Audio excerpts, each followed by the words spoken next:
paparan. Jadi sesi pagi ini nanti saya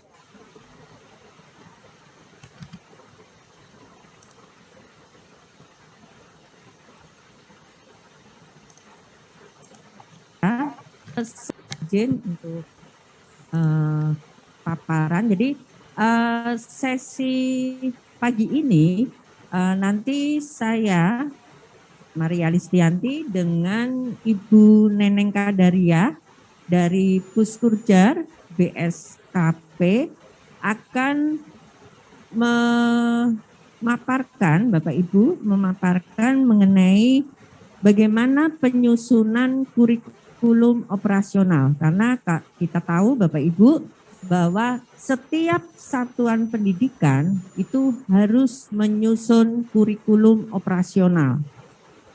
Itu harus Bapak Ibu. Jadi dari BIMTEK yang pertama waktu di Cirebon itu Pak Yusri yang dari Puskurjar sudah memaparkan juga bagaimana komponen-komponen apa saja yang ada di kurikulum operasional. Nah, untuk sesi pagi ini saya akan mengingatkan lagi kepada Bapak Ibu bagaimana alurnya, alur penyusunan kurikulum operasional, kemudian komponen-komponen apa saja yang ada di dalam dokumen kurikulum operasional. Ini nanti supaya Bapak Ibu di satuan pendidikan Bapak Ibu mulai saat ini sudah mulai menyusun kurikulum operasional itu disiapkan apanya, disiapkan timnya, kemudian menyiapkan bahan-bahannya, regulasinya, dan juga jadwal penyusunannya apa saja di dalam kurikulum operasional. Karena ini nanti sangat banyak Bapak Ibu untuk menyiapkan komponen-komponennya. Nah, setelah nanti saya menjelaskan secara singkat bagaimana alur penyusunan kurikulum operasional, nanti berikutnya Bu Neneng Kadaria dari Puskurjar akan menampilkan contoh dokumen kurikulum operasional dari satuan pendidikan yang menjadi contoh. Nanti Bu Neneng akan memaparkan, nanti akan yang dikembangkan di Puskurjar ada 4 kurikulum operasional, ambil dari 4 satuan pendidikan. Nah, nanti Bapak Ibu bisa memperhatikan alurnya tadi. Nanti kalau saya menjelaskan alurnya seperti ini, nah di dalam dokumen kurikulum operasional ini dirumuskan seperti apa, nanti akan ditampilkan contohnya oleh Bu Neneng. Jadi nanti kami akan panel, di sini sudah hadir Bu Neneng, nanti Bu Neneng akan memberikan contoh seperti itu. Dan saat BIMTEK juga Bapak Ibu, karena untuk kurikulum operasional itu yang paling penting adalah dalam menyusun kurikulum Bapak Ibu, itu satuan pendidikan sebaiknya melakukan analisis kebutuhan. Analisis kebutuhan. Karena sebagai lembaga pendidikan, Bapak Ibu itu akan menyiapkan SDM. SDM yang akan diluluskan oleh satuan pendidikan, itu kan tentunya akan diberikan kompetensi-kompetensi apa yang tentunya sangat yang sesuai dengan masa kini maupun untuk ke depan. Nah, kebutuhan-kebutuhan ini tentu Bapak Ibu di satuan pendidikan perlu Bapak Ibu identifikasi. Peserta didiknya Bapak Ibu dari mana saja, dari kelompok usia mana. Kemudian keberadaan satuan pendidikan Bapak Ibu berada di mana. Nah, ini yang perlu nanti Bapak Ibu analisis. Nah, untuk itu Bapak Ibu di sini mungkin dari awal ya. Nah, ini Bapak Ibu, ini alurnya. Nanti dari alur ini nanti akan dicontohkan alur ini nanti dicontohkan penuangannya di dalam dokumen kurikulum operasional ini oleh Bu Neneng. Nanti Bu Neneng akan memberikan contoh satuan pendidikan yang sudah melakukan sesuai dengan alur ini, nanti penuangannya di dalam dokumen kurikulum operasional. Lanjut. Nah, ini Bapak Ibu, yang utama di dalam alur kerja penyusunan kurikulum operasional secara garis besar itu ada 4 hal Bapak Ibu. Yang pertama, Bapak Ibu melakukan analisis kebutuhan atau yang bisa juga disebut analisis konteks, karena operasional, kurikulum operasional tentu adalah operasional di tingkat satuan pendidikan Bapak Ibu. Artinya, kalau itu di tingkat satuan pendidikan Bapak Ibu, itu tentunya kontekstual. Ya, kontekstual. Jadi Bapak Ibu akan melakukan analisis konteks, mengidentifikasi kebutuhan-kebutuhan yang ada.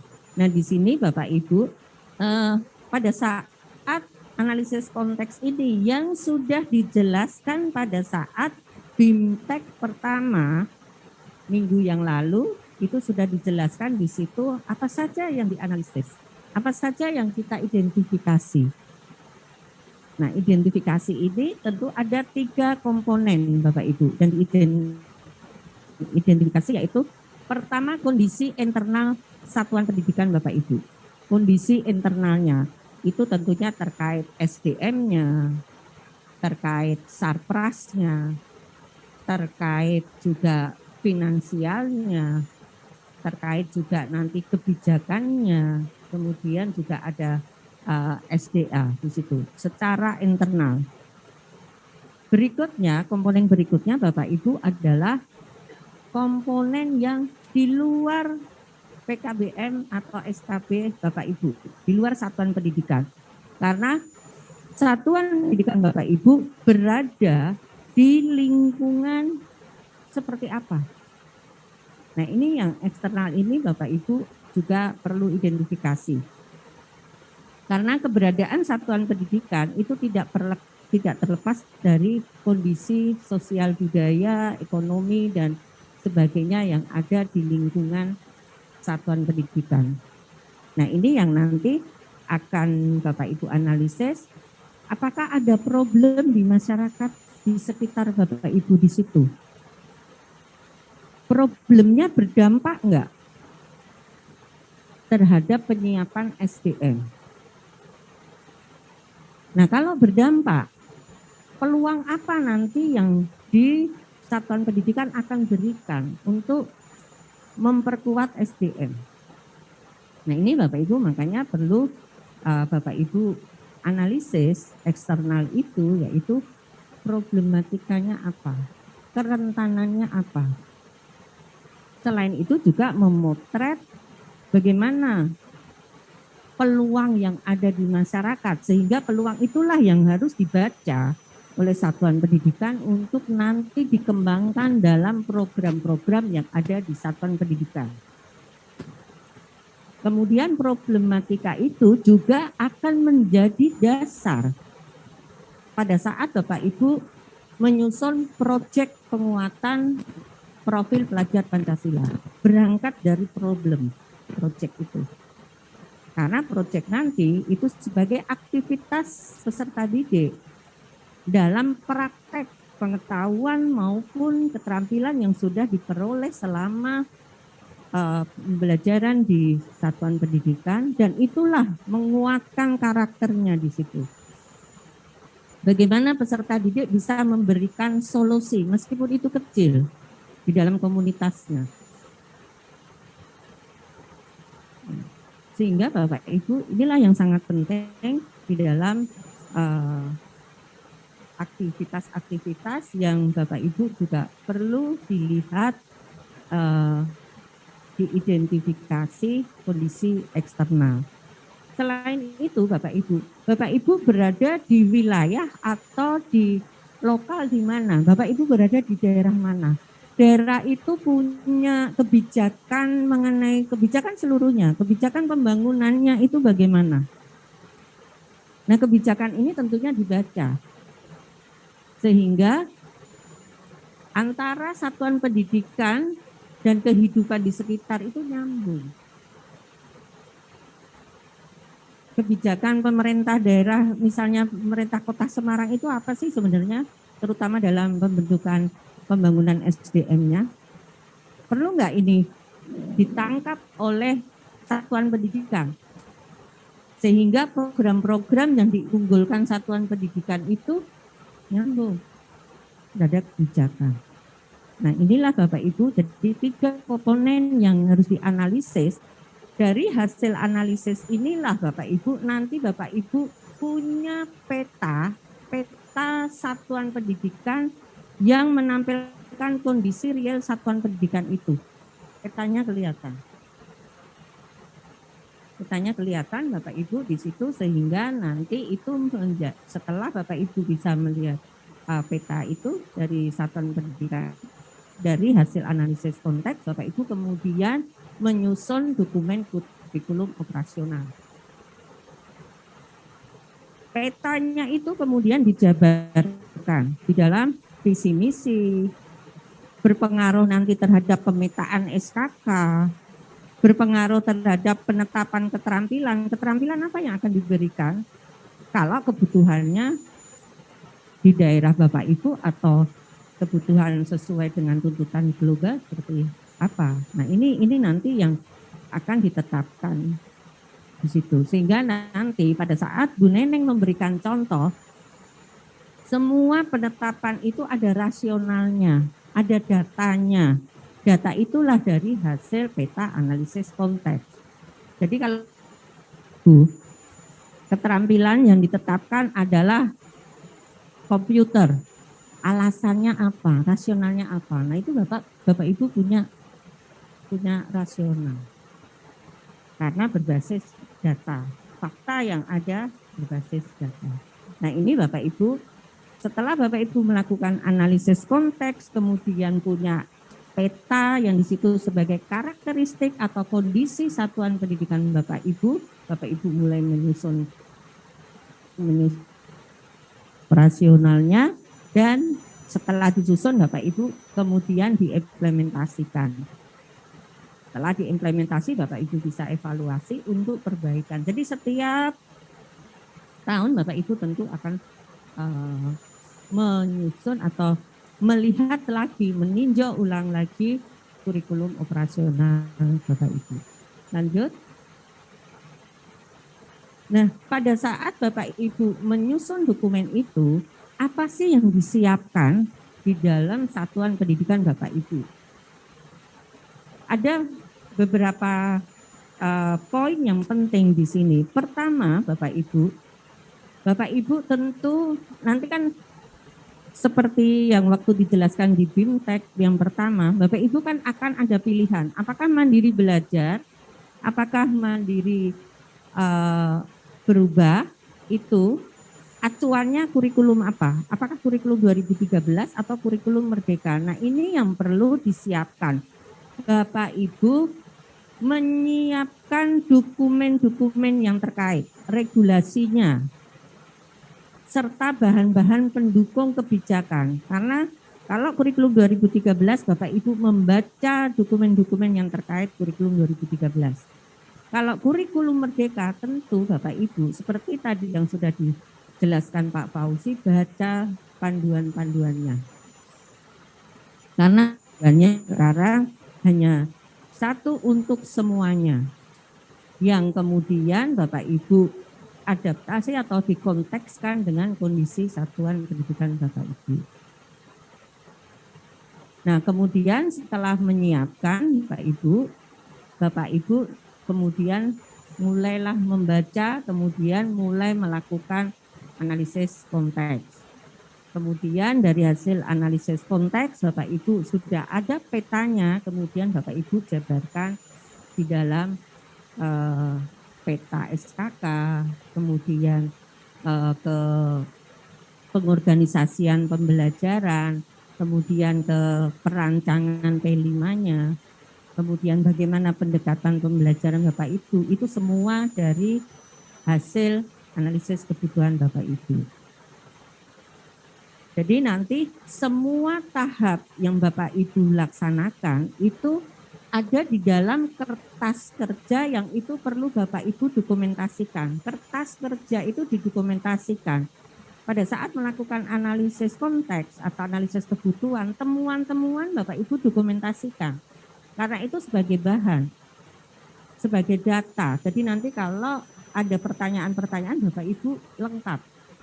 Jadi kertas kerja itulah Bapak Ibu yang perlu didokumentasi, dan juga nanti dari kertas kerja itu Bapak Ibu bisa merumuskan dalam dokumen kurikulum operasional.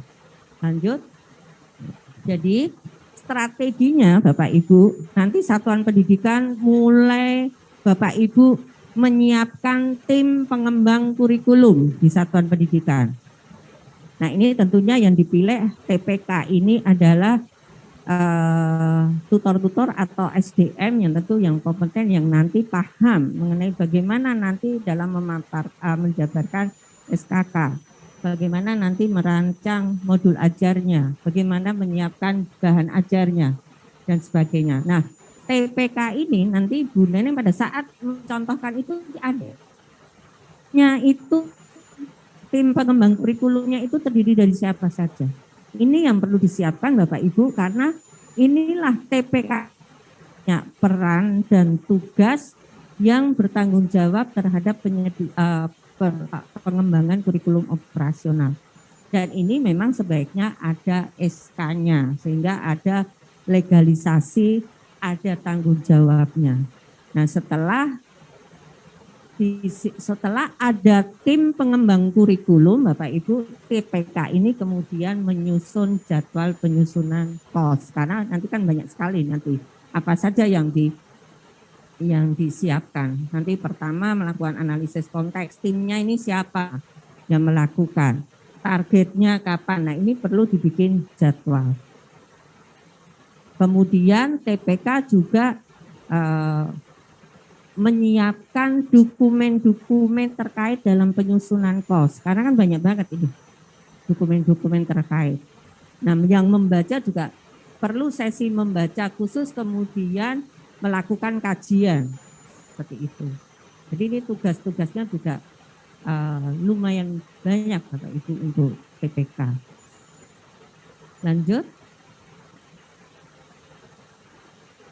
Nah, nanti dalam dokumen kurikulum operasional nanti ada komponen utama yang ada di dalam dokumen kurikulum operasional. Itu ada komponen utamanya, yaitu Bapak Ibu tadi dari analisis konteks kan punya peta satuan pendidikan. Nah, di sini nanti komponen yang pertama itu nanti akan ditampilkan nanti di dalam contoh nanti bagaimana karakteristik satuan pendidikan. Di sini adalah kondisi real satuan pendidikan. Di sini peserta didiknya itu petanya dari usia sekolah atau usia dewasa, dari latar belakang struktur sosial ekonominya seperti apa.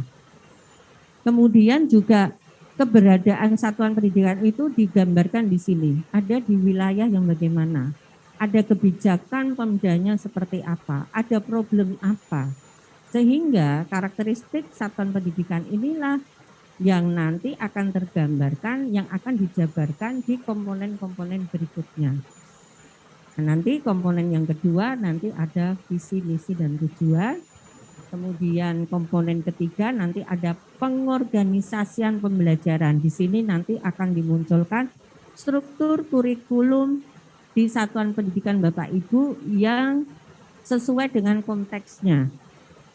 Di situ juga nanti ditetapkan mengenai keterampilan-keterampilan apa saja yang di situ. Itu karena tergambarkan dari karakteristik satuan pendidikan Bapak Ibu. Kemudian komponen berikutnya ada rencana pembelajarannya. Di situ nanti ada silabus, RPP atau modul ajar. Dan yang terakhir adalah bagaimana strategi pendampingan, evaluasi, dan ini juga sangat penting, pengembangan profesional SDM secara internal itu bagaimana dengan kondisi satuan pendidikan seperti ini. Kebutuhan-kebutuhan untuk peningkatan kapasitas SDM-nya seperti apa. Ini komponen yang terpenting Bapak Ibu. Saya akan lebih cepat berikutnya. Nah ini alur penyusunan karakteristik satuan pendidikan Bapak Ibu, nanti Bapak Ibu tadi sudah saya jelaskan kondisinya apa saja sehingga ada rancangan program bagaimana daya dukungnya seperti apa. Nah ini nanti sangat terkait dengan hasil identifikasi kebutuhan Bapak Ibu. Lanjut. Setelah itu visi misi tujuan nanti dari contoh Bapak Ibu nanti bisa melihat ini semuanya dari hasil analisis kebutuhan. Visi itu tujuan jangka panjang satuan pendidikan yang kemudian dikonkretkan lagi di misi dan akan dijabarkan secara terukur itu di tujuan. Lanjut.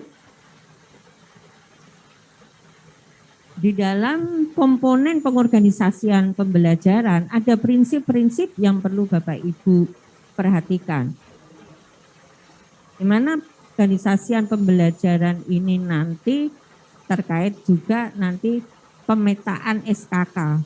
Ada rasional seperti apa? Misalnya matematika perlu diberikan 4 SKK, IPA Bahasa Indonesia 3, kemudian prakarya ada berapa. Pemetaan ini tentu disesuaikan sesuai dengan prinsip-prinsip dalam pengorganisasian pembelajaran. Ada 4 hal Bapak Ibu di sini. Pada pengorganisasian pembelajaran yang terpenting adalah bagaimana memprioritaskan kebutuhan peserta didik. Karena kita semua di dalam pembelajaran untuk bagaimana kita merancang untuk SDM yang diluluskan. Jadi di sini kebutuhan peserta didik sangat penting Bapak Ibu diperhatikan dan tentu disesuaikan dengan sumber daya pendidik SDM, sumber daya pendidik dan tenaga kependidikan yang ada di satuan pendidikan itu bisa enggak kalau kita menetapkan SKK sejumlah misalnya 3, mendukung enggak? Meskipun kebutuhan peserta didiknya sangat dibutuhkan itu. Nah, kan itulah Bapak Ibu prinsip-prinsip inilah yang perlu kita lihat. Selain itu juga sarana prasarana. Mendukung enggak di dalam satuan pendidikan?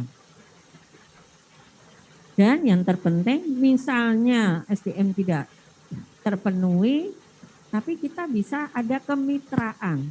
Kemitraan ini juga mempertimbangkan satuan pendidikan berjejaring dengan mitra-mitra yang ada. Ini juga sangat penting karena ini bisa mendukung untuk keterlaksanaan program-program bila misalnya satprasnya tidak mendukung, tapi kita bisa bermitra. SDM-nya secara internal tidak ada, kita bisa bermitra. Jadi ini prinsip-prinsip ini Bapak Ibu ini yang perlu ada di dalam pengembangan di dalam pengorganisasian pembelajaran. Lanjut. Jadi pengorganisasian pembelajaran nanti Bapak Ibu dari hasil analisis konteks atau kebutuhan itu nanti Bapak Ibu bisa memetakan SKK, bisa menetapkan program keterampilannya, Bapak Ibu bisa merancang P5, proyek penguatan profil pelajar Pancasila, kemudian juga di situ juga nanti bisa merancang pendekatan pembelajarannya. Itu yang terpenting Bapak Ibu. Lanjut, komponen selanjutnya adalah penyusunan perencanaan pembelajaran yang nanti Bapak Ibu dalam penyusunan perencanaan pembelajaran itu ada sesi khusus yang nanti akan dikawal oleh Pak Eko dan nanti ada Bu Astatik dan Pak Kustopo. Nah di sini bagaimana nanti Pak Eko akan menjelaskan bagaimana menurunkan ini untuk kurikulum merdeka Bapak Ibu, menurunkan CP kemudian dari TP kemudian juga akan ke ATP. Nah ini adalah perencanaan pembelajaran ruang lingkupnya satuan pendidikan, penyusunan ATP atau silabus. Kemudian lingkup kelasnya nanti bagaimana menyusun modul ajar atau RPP. Itu Bapak Ibu, jadi ini komponen-komponen inilah yang nanti ada di dalam dokumen kurikulum operasional. Yang nanti dari sini Bapak Ibu secara singkat tadi alur penyusunan kurikulum operasional Bapak Ibu sudah pahami dan nanti akan diterjemahkan dalam Bu Neneng yang akan menampilkan contoh kurikulum operasional dari satuan pendidikan. Itu Bapak Ibu mudah-mudahan secara singkat alur ini bisa dipahami.